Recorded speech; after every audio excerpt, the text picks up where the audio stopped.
Today's guests are on a mission to reshape how we relate to caregivers and how we show up as care partners.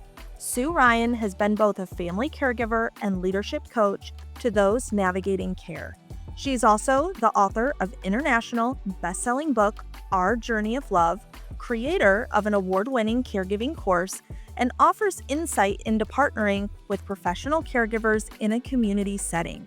Nancy Treaster brings a perspective of someone who welcomed a professional caregiver into her home and co-founded the nonprofit The Caregiver's Journey with Sue to help other caregivers.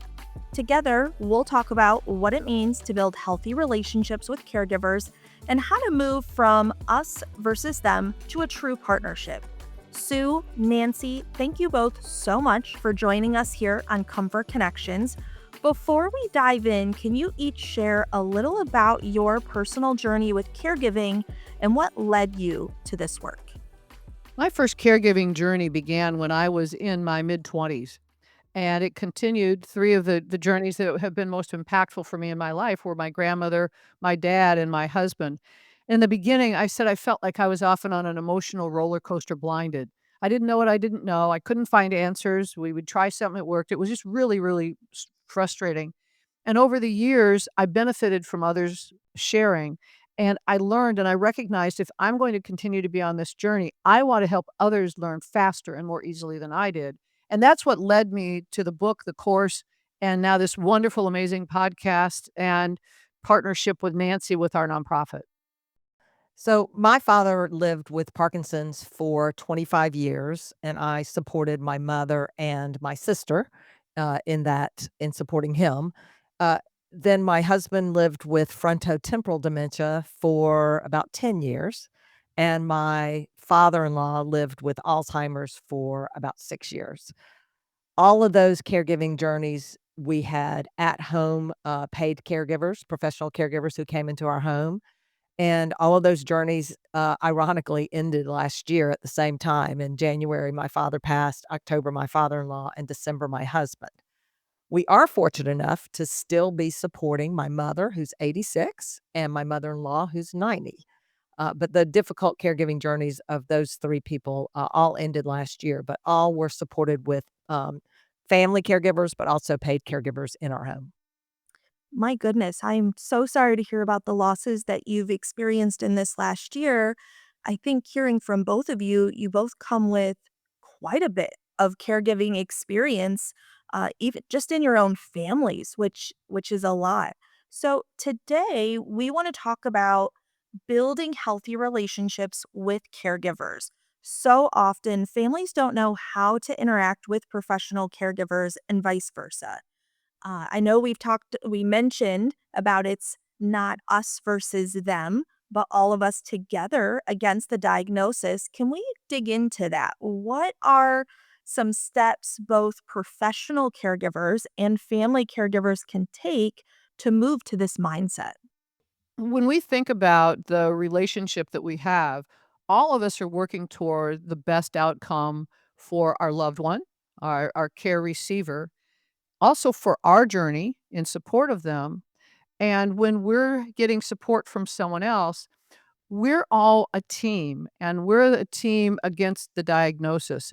Nancy and I were introduced to this first by James Lee, who's the CEO and founder of Bella Groves. And he recognized that the best way to communicate the importance of that collaboration was really the distinction of it's us versus the diagnosis. And from my lens, when I have worked in the communities with my loved ones, care team, I've always seen it as a partnership. It's a collaboration, and the word is so important. It is a collaboration. And I, from the very beginning, and I know we'll talk a little bit more about it in the podcast, but I want to know as much about how I can support them being in the best position to provide care as for them to understand the needs of my loved one and then what's important to me. So when we look at it, it is the community, the caregiver, our loved one, and it's us. So it's all of us coming together to collaborate for the best level of care. And that's going to vary. And yet, when we clearly set up expectations and we know we're all working toward the same common goal, it makes it much easier. I know I was taking a look at the caregiver's journey, and something that I saw that you guys really talk about is having a care plan that is created. And I know coming from the home care world myself, we of course find an importance in a care plan. Of course, we want to know things like what's their history, what does the day to day look like. But I think with you guys, we're taking that care plan a step further. It's those little things that can help caregivers really kind of step in to their world and really help have better days, help the family when we know these little things, even things down to what things does dad like? How does dad like his coffee? Does dad like to watch The Price is Right at 11:30 and you guys are going to guess the prices together? I think it's really important that we know, of course, the big things in the care plan, but we've got to know those small details that really make a world of difference. Can you share a little bit about care plan creation and what that looks like? I think Sue's the best person to answer this. She is the queen of the care plan, so I'm gonna let her talk. Well, Nancy's not giving herself enough credit for the amazing one she did. I am the queen of the notebook, and mine has to be plural because I made notebooks for everything. I wanted to make sure that I was doing everything I possibly could to prepare everyone for part of it, and it was an interactive. So I'm putting together the information that will help them. Like you said, they like to watch The Price is Right, or this is a food they don't like, or these the things that we know of that can be helpful, and then we want them to be sharing the things that they're observing because our loved one is changing, they're in a different environment. So when we're putting together the care plan, and it depends on the different season of the life they're in, it is all the different components that are going to help the team, the entire team, be able to provide the best level of care. This book and the content in it is going to be a little bit different whether you've got your loved one at home or whether you have them in a care community. It's also going to include other people to contact. It's going to be including things of the tools that you use. It's gonna be including ways that you can have a mechanism if there's an emergency. Who do you call? What do you do? What are other things? So you think ahead of time of the different experiences that would go on. Now, I'm sharing some of these things, and as Nancy knows and she can comment, there are organizations who actually help provide these, whether it's a notebook or a digital version of it. Nancy, maybe you can share some of the things that you can take it to any level you want. I do believe that, today's world, what was a care plan, years ago, which had to be you didn't have a choice, it was a care plan in a notebook. There are a lot of options today. There's, definitely, applications like ElePlan, ELEPLAN, and others, where you can document the care plan online, keep their medications listed, keep their doctor's appointments, keep the information about how the doctor's appointment went, keep the information about their likes and dislikes and what they like for lunch and such, all documented in a piece of technology that, particularly if you have a paid caregiver that you would give access to that application, it's appropriate because they can just search something that they're looking for. Lunch, what to make for lunch, and they don't have to actually flip through an entire book to find it. It's also really good for families because when you go to a doctor's appointment, you don't always want to have to call every single person and give them an update on every single thing that happens. If it's documented and you're putting it in a piece of technology, everyone knows after the doctor's appointment to go out to the care plan online and take a look and see the results. That's fantastic to keep everyone in the loop. It's that's amazing. When we're thinking about this notebook, Sue, you mentioned kind of communication, and that triggered me to think: Are we also using this notebook for just kind of communication back and forth? How was the day? Did mom maybe not eat lunch? She normally eats a great lunch. Today she was picking at things. Are we kind of taking notes in this notebook as well to be shared with family members so that they have an idea of how the shift went? Sure. My goal and what I did is I talked with any of the members of the team. I wanted everybody to be able to participate in what information would be helpful for them. And I also asked them how they wanted to be communicated with. And so when we have a care plan and we have multiple members of the care team, What we wanna understand is how do we get the right information to the people who are gonna receive it in the way they can receive it? As Nancy mentioned, there's some wonderful digital ways, and someone could just be entering that information in digitally, and then you've got someone and they don't have access to digital technology, or they prefer not to use digital technology. So when you respect and honor them, how do you do some things that can be supportive of them? Or do you have a family member who says, "Well, I'll call them." We don't need to put that in writing, but what you do is you collaborate, again, a collaboration as a team. What's the most impactful and effective way we get the information out? And then if we have questions or if we have concerns, or a big reason that I wanted to have the care plan available to absolutely everyone is if somebody starts to notice a change, the longer the pathway and the runway we have to when we've started to observe something different, I wanted them to record. It didn't matter how big or small a deal it was. We don't know the trajectory necessarily of the diagnosis. We don't know if there's the beginning of a medical condition. So when you have people who are intentionally observing someone and they notice something, write it, record it, and so we can do something with it. I think you said it with collaboration is the key word there. When we can collaborate with one another, it's a true partnership that we're building. Now, one thing that I have noticed when I'm working with families is that they can feel nervous about trusting someone else with their loved one. If we think about it, if I'm hiring someone to do landscaping, I may never even see this individual beyond maybe waving to them. I might be at work when they've come and they've done the work. But when we have someone providing home care, they're coming into the home. They're providing help with very personal tasks. We're helping people with toileting. We're helping people with dressing. So, how do we help people work through that trust? How do we gain trust? Sure. I think that's such an excellent question. I'm really glad that you're asking that because when we look at it, when we're hiring a professional, they're a professional because they said, "I'm choosing to do this. I'm going to go get trained. I have to get certified. I have done this. I've got experience." So they've learned and they've got their lens. They've also had the relationships they've had with other families who they've worked with. When they come to us, they've got things that have worked well, they've got things that haven't. They've had family members who were kind, they've had family members who weren't kind. So I know they're walking in and they don't know what to expect. And I also know that I am limited in what I know to what I already know. And I want to make sure I'm putting them in the best position to have the most positive relationship. I want to make sure that I'm as open as possible to giving them space to try things that they feel maybe of help to our loved one. And so again, from the very, very beginning, it's clear communication. It's really setting expectations. It's inviting them. It's saying, together we're doing this as a team and we're both going to come together. So in the very beginning, it's reasonable. We wouldn't necessarily know how to communicate with each other clearly. So err on the side of too much and we'll figure it out.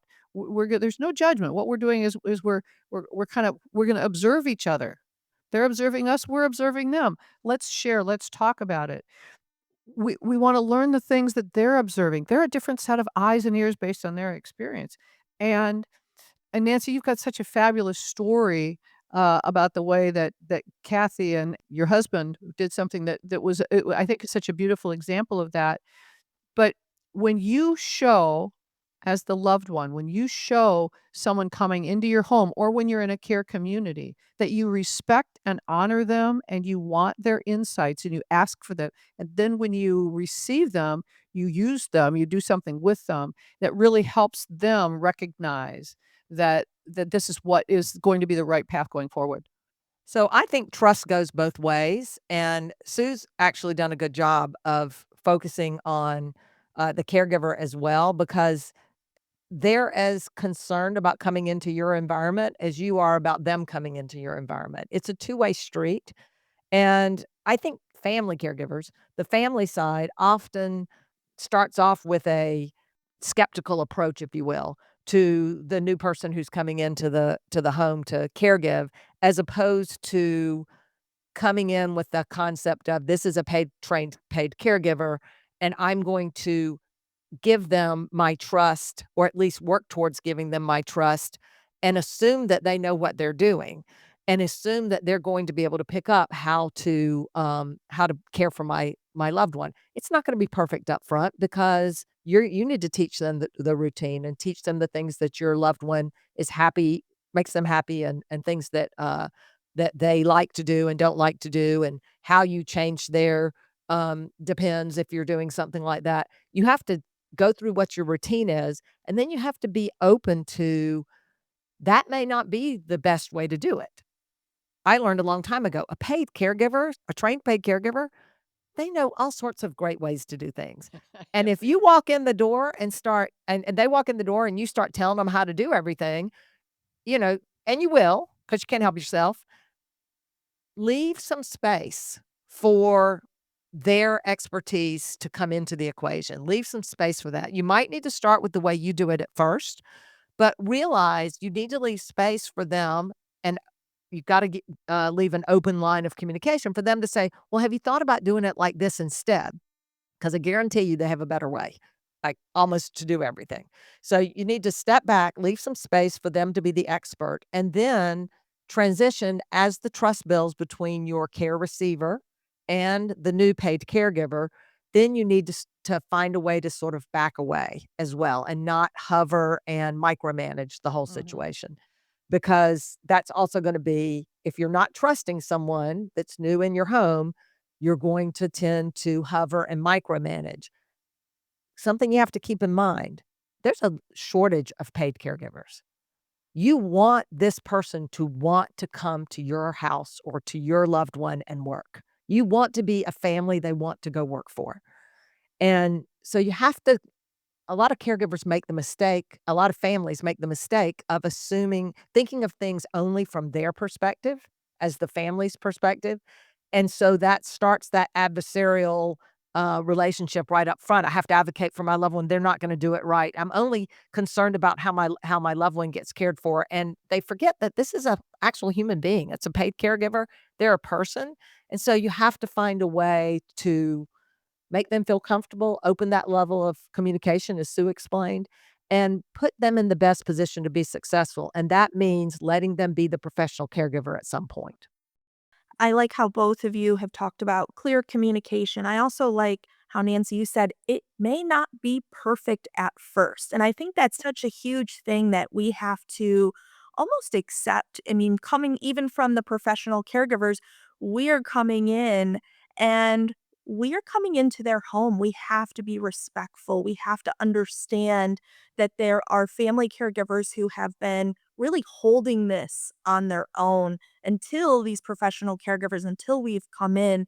I was going to ask you next, and you kind of touched on it. How does that family caregiver go from being the manager of everything, right? You've been doing everything. And now we don't want to have this caregiver feel like we're micromanaging them, but we are still wanting to be that advocate for our loved ones. What are some tips that you have that can just be helpful for that family member who you need help and you're struggling and you've been holding this load on your own, but we also, again, we want these caregivers to wanna work for us. Exactly. So, one of the first things that I wanna bring up is it does depend on the caregiver. You'll notice as soon as they walk in the door, some professional caregivers will walk in the door and without saying it, you can feel the "get out of my way.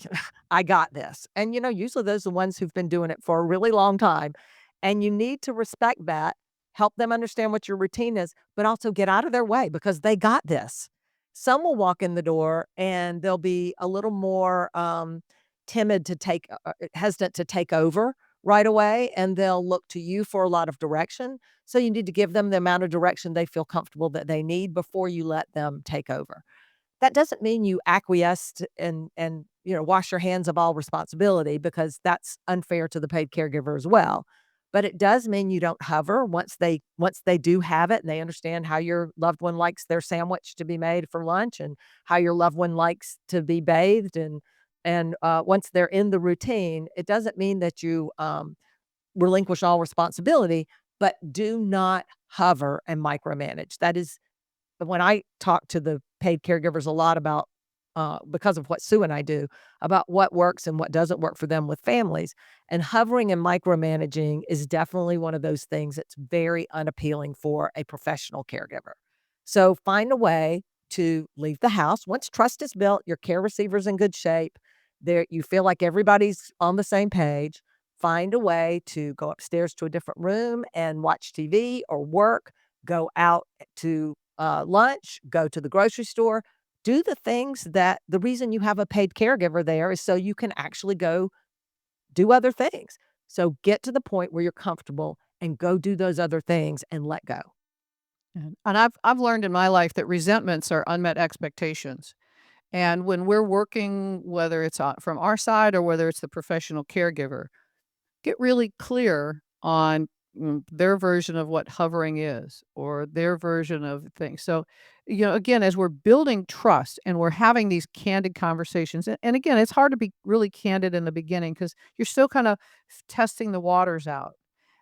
But give each other permission to say, "Hey, I'd like to do this," or "Hey, I've got this, and let me show you how I do it." And then you can talk about it together, and you get to give yourself keep giving so both of you are comfortable giving each other more space, giving each other more responsibility. Because if you think about it, when the caregiver is taking more of the responsibility of the care of your loved one, you're getting more responsibility of caring for other things. And you're going to be opening up doors of things that you haven't necessarily been doing. And for the professional caregiver to know that there'll be some of the things that you'll be doing might be a block of 2 or 3 hours, that as you're building things up, you're setting expectations of when different time frames might be where you wouldn't be around and they would be doing that. The more you communicate and you clearly set expectations with each other, the more you just kind of work it out. It's the same as any other relationship. I like that. Clear expectations on both sides of what we're looking for. Now, I think that there is, and we all know this, an emotional labor that happens when you are a family caregiver. And we talk about, okay, we have this professional caregiver. You go do the things that maybe you haven't been doing. How do we as family caregivers kind of get over the guilt of it's okay, I need to provide care to myself, right? The old saying, you can't pour from an empty cup. How do we work past those feelings of I feel bad that I'm not doing everything? That is pretty common at the beginning when you especially if you're getting your first paid caregiver. You do feel guilty because you've always done all these things and now you're paying someone else to do them. And so you do feel guilty about that. So you do have to get over it, no question. And part of it is starting with giving yourself permission to not do everything. The best thing I can tell people is you really can't do it all yourself anyway. So get that out of your mind as your expectation for yourself. You can't, as things get, as the diagnosis or your loved one gets further down the path of what they're dealing with, the caregiving will get harder, and it will get to the point where it's too hard for one person to do by themselves. So you've hired a paid caregiver because at some point something is going on that causes you to need support. Let yourself have permission to get that support. It's okay, and it's not even okay, it's necessary in order to survive the caregiving experience and to get through the caregiving experience and have a successful or have a happy, healthy care receiver on the other end of it. So you really don't have a choice other than give yourself permission. And I look at it also from the fact that, I'm big on not using the word guilt. I'll say to people, "Well, have you ever looked up the word guilt in the dictionary?" People will say, "I feel so guilty." Well, guilt means you've done something wrong, and you haven't really done anything wrong. And what we recognize, we may be modeling that we feel guilt because somebody else has said, "Oh, I feel so guilty." What it actually is explore the emotions you're really feeling. You're sad about this. It makes you sad that your loved one, for example, can't just go out and grab lunch with you like they used to. And now your loved one can't even fix their own lunch and you wish that they could. My guidance is to think about what the real emotion actually is so that you're actually processing it. If what it is that you're really sad that your loved one can't do something anymore and you've been caring for them and you've been doing that and now you brought someone into the home so that you can have permission to do something to care for yourself. It allows you to recognize the importance of that because if you don't care for yourself, you don't have the capacity to care for your loved one.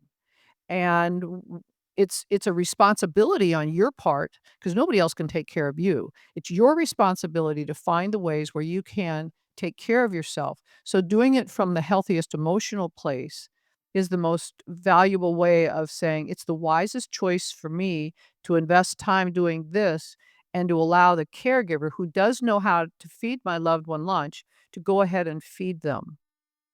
I really like your description there of grief versus being sad. I think that is right on the money of what most people feel. They're sad in this change of the relationship. It's not the same. They may not, like you said, be able to go to a movie and go out to lunch. It things may look different right now. You both have worked with caregivers in very different environments. Sue, in care communities, Nancy, in your own home. What's consistent across both experiences and what shifts? I think across both experiences is make sure you see the caregiver, see them as a person. Don't think of them as just this is a paid caregiver and they're just, randomly someone who I'm dealing with either in the community or at home.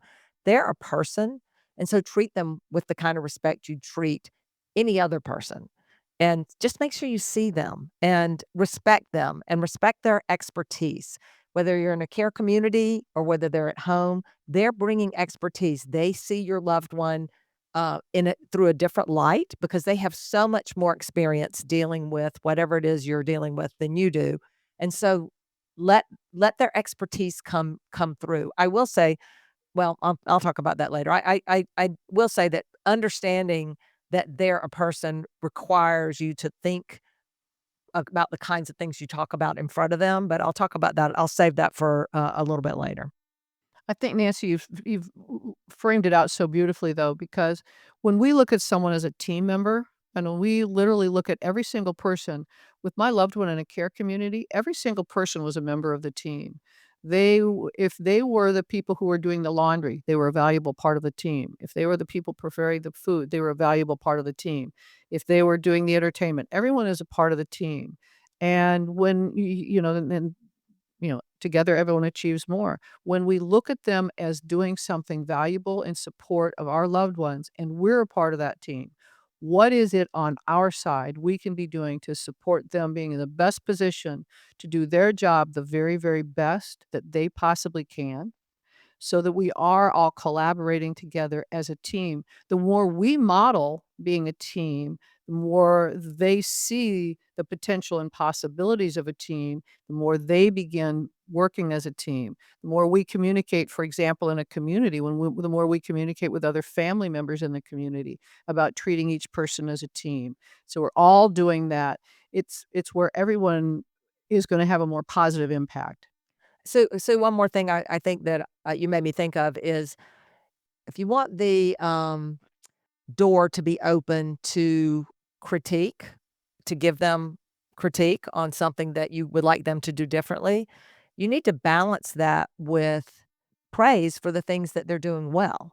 So you need to also be always thinking they're on the team. If you were the leader of the team, which you are, by the way, if you're the primary caregiver, if you're the leader of a team, you're going to be just as focused on motivating people by recognizing their successes, recognizing what they're doing well, as directing people to things you want them to do differently. So think of yourself as the team lead and treat them the way you treat, other people on your team. I love that idea of being the team lead. And also, when we're thinking about critique, we're bringing in that praise because there are things that they are doing wonderfully for your loved one that you are appreciative of. But there's other things where you may say, I think this might be the better way, the better solution. And so I do like that balance. I also really like the mindset of team versus employee. I think that changes the dynamic a little bit. Now, we are kind of coming towards the end of our episode, so I have a few more questions I want to pose to both of you. What's one thing that you wish every family caregiver knew? So this is my soapbox. This is why I saved it for later. This is my soapbox. Sue knows this. Um, She's climbing up on it right now. I'm climbing up on it. When you're in the care community or you're at home, you're visiting You're with your care receiver, and other people come in to visit. So you have your friends are coming over, and you're hosting them. Don't treat the paid caregiver as if they're not there. Don't have divisive conversations. Don't talk about politics. Don't talk about religion. Go in another room if that's what you need to talk about. Don't have divisive conversations and treat the caregiver like they're a piece of furniture. And why do I know this? Because I've had caregivers tell me that's what happens in other houses. I had a caregiver tell me that one time it got so divisive and she was sitting in a corner with the care receiver, and it was so offensive to her what they were talking about that she literally got up and said to the person who had hired her, "I'll be in my car if you need me." Don't put them in that position. That's terrible. So just keep that in mind. That's huge. Absolutely. The advice that I would give is we're all on this journey together and that we all have different lenses, we all have different parts of it. When we see each other as a part of the journey, the last thing I ever want a caregiver to feel like or to say out loud is, "I feel so alone." You're not alone. There are people around, there are resources around. Reach out. Never ever feel alone. That is very, very important. They are not alone. This is for family caregivers as well as professional caregivers also feel that same way. What is the most surprising lesson you've learned through caregiving? I think we already hit it, which is caring for yourself is 50% of the equation. It's just as important as caring for your care receiver. And so the Right. reason you're bringing paid caregivers in is to help, maybe for things that you don't know how to handle anymore or they're beyond your capabilities, but also so that you can take the time to go care for yourself. So use that time and don't hover, don't micromanage. Once they got it, go care for yourself. Our journeys are perfectly imperfect journeys. They are going to give us surprises continuously, and the more that we accept the, you know, imperfection of it, the more grace we can provide, give ourselves and give everyone else grace upon grace upon grace. It's so easy for us, especially if we're tired or we're caring for our loved one and something seems like it's wrong, to wanna judge or to do something else. Just, like, "Hey, let's work together on this. It is a perfectly imperfect journey. We'll get through it together, and let's do it together." That's a really good point, Sue. Just because it didn't happen on your watch, whatever it was, they fell or something, it's not that doesn't mean it's not gonna happen on your watch, whatever it is. So you have to give everybody grace who's supporting you and supporting your care Right. receiver. And, to that point, one final tiny detail on that, when you hear about loved ones in a care community, for example, who start going into other people's rooms or doing other things, if they were home, they'd be doing that too. That's true, Sue. That's so true. We do hear that a lot. People their loved ones, you know, their loved ones' diagnosis gets worse, and they progress in their diagnosis, and people don't realize that just because 'cause they're in a care community, everything doesn't stay the same. They're still gonna get worse, and things are gonna happen, like they're gonna fall and such. You have to be gracious that paid care receivers are doing the paid caregivers are doing everything they can to support your loved one no matter what. Absolutely. I think giving grace is, I think you both were right on par with that. As we come to a close, can you share with our listeners where they can find out more about your nonprofit, The Caregiver Journey, as well as Sue's book, Our Journey of Love? On our website, you'll find, our website is thecaregiversjourney.org. You'll find a icon that says books, so you can click on that, you can get to Sue's book, or you can go to the drop down to learn, and under the learn icon, you'll find guides, which are guides supporting different topics, as well as, Sue's book on that icon. And you'll find the links to the podcast, and then what we've done because when you're for example, you're a busy caregiver, you're listening to the podcast, you're not writing down notes, and what we've done is with every podcast episode, we put show notes beneath it that's pretty much the transcript, and we also create a blog post. And the resources that we provide and the part of the reason that we created this as a nonprofit is we want to make sure that we're able to give you at little, if and mostly no cost. All of the guides are complimentary.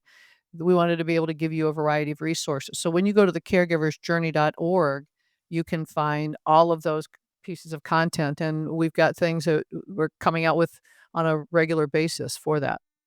I was just looking at your site the other day and I was shocked at how many downloadable guides there are. I mean, there's just so much information in one place. So, Sue, Nancy, thank you both for this honest and empowering conversation. You've given us so much to think about when it comes to building strong care relationships. We appreciate your time today. Thank you very much. We appreciate it as well. Thanks. We're all on this journey together.